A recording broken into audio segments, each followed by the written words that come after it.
AI isn't coming to your organization. It's already there. And in most cases, it didn't start with a strategy. It started quietly, and now it's spreading. Welcome to the AI Beginner Podcast, where we take a calm, practical approach to understanding and applying AI in the real world. I'm Steve, and if you're responsible for workflows, teams, or outcomes, this is where AI starts to make sense. No hype, no pressure, just a clearer way to move forward. Listen to questions. This week's question comes from Luke. Luke writes, "We've started using AI tools across the team, but it feels a bit messy and honestly a little ugly. It feels like things are getting a bit out of control. Different people are using different tools, and I'm not sure we're doing this the right way.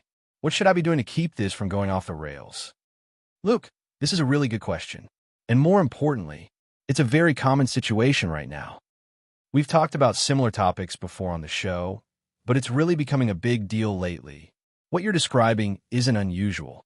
In fact, it's exactly how AI is being introduced in most organizations today. AI adoption rarely starts with a formal plan. It starts informally. Someone tries ChatGPT. Someone else automates part of a workflow. A team experiments with a new tool. And over time, this starts to spread. But here's the problem. It spreads without structure. Different teams use different tools. There's no shared understanding of what good looks like, and no one really owns it. On the surface, this can feel like progress. People are using AI. Work is getting done faster in some cases. There's energy around it. But underneath that, there's very little consistency.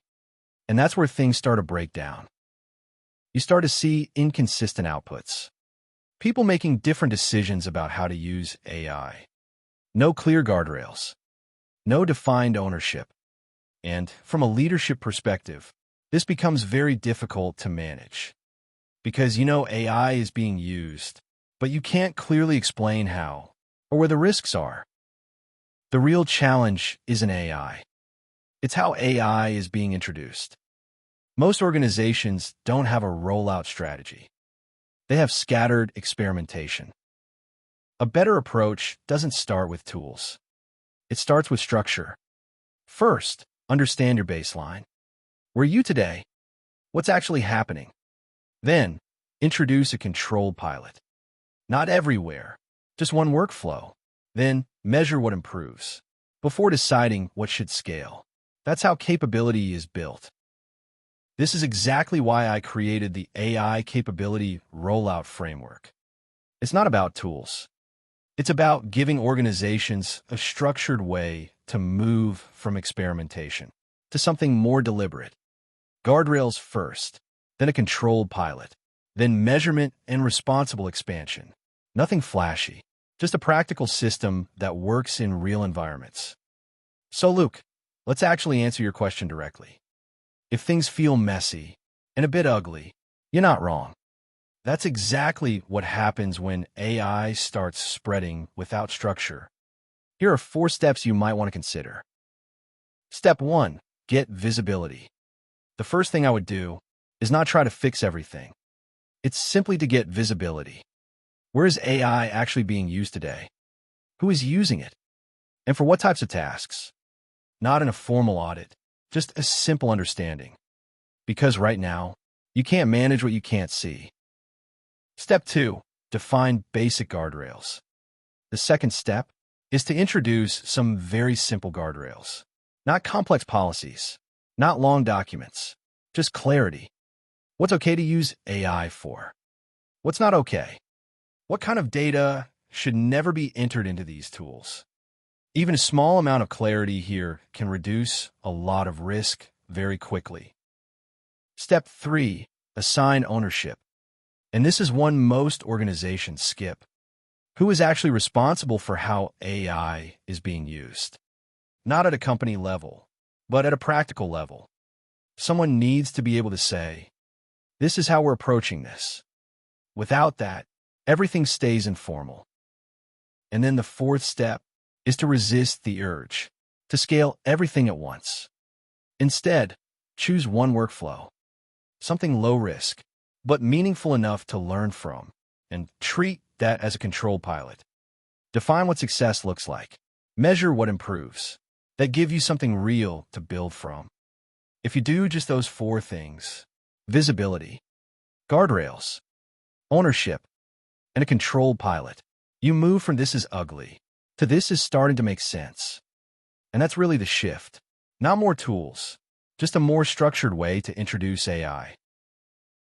And this is where this starts to matter a bit more than it might seem on the surface. Because what Luke is experiencing right now isn't just a messy phase.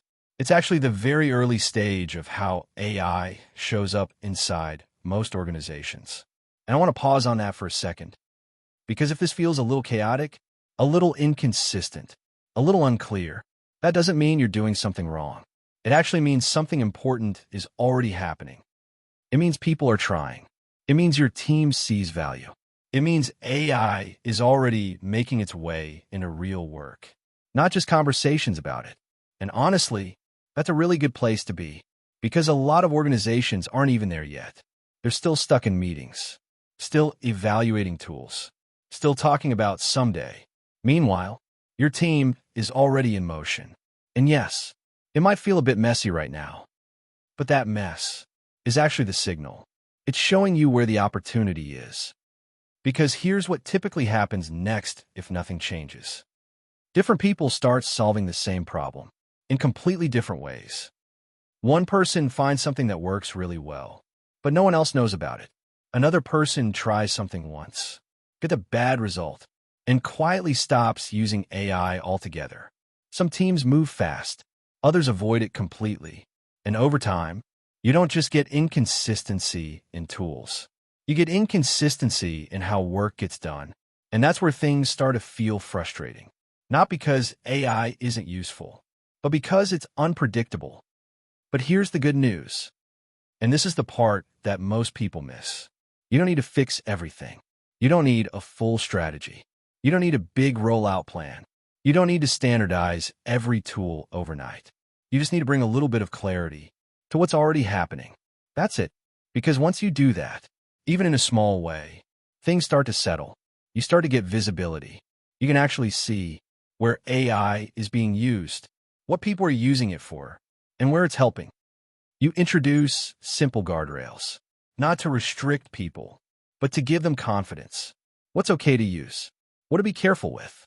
Where AI fits and where it doesn't. You create ownership. So it's not just everyone trying things. There's a little bit of accountability, a little bit of direction. And then, when you run even one small, controlled pilot, everything changes. Because now you're not guessing anymore. You're learning. You can point to something and say, this worked, this didn't, this saved time, this didn't really help. And suddenly, AI stops feeling like this unpredictable thing happening in the background and starts to feel like something you can actually understand. Once you can understand it, you can improve it. And once you can improve it, you can rely on it. This is the part that I really want to leave you with. You're actually closer than you think. That ugly feeling? That's not a sign that things are off the rails. It's a sign that you're right at the point where structure starts to matter. And this is where a lot of organizations either pull back, get overwhelmed, or try to force control too quickly. But there's a better path. You keep the momentum, but you add just enough structure to make it consistent, not rigid, not complicated, just clear. And that's a really good place to be. If you want to take a step back and understand where your organization stands right now, the best place to start is the AI Readiness Score. It gives you a quick baseline and helps you identify what's missing. You can take it in just a few minutes at aibeginner.net/start. AI hot tip. Here's a quick AI hot tip. If you're feeling pressure to roll out AI quickly, slow it down. Start with one workflow. Get that right. Then expand. Optimistic AI thought of the week. Here's this week's optimistic AI thought of the week.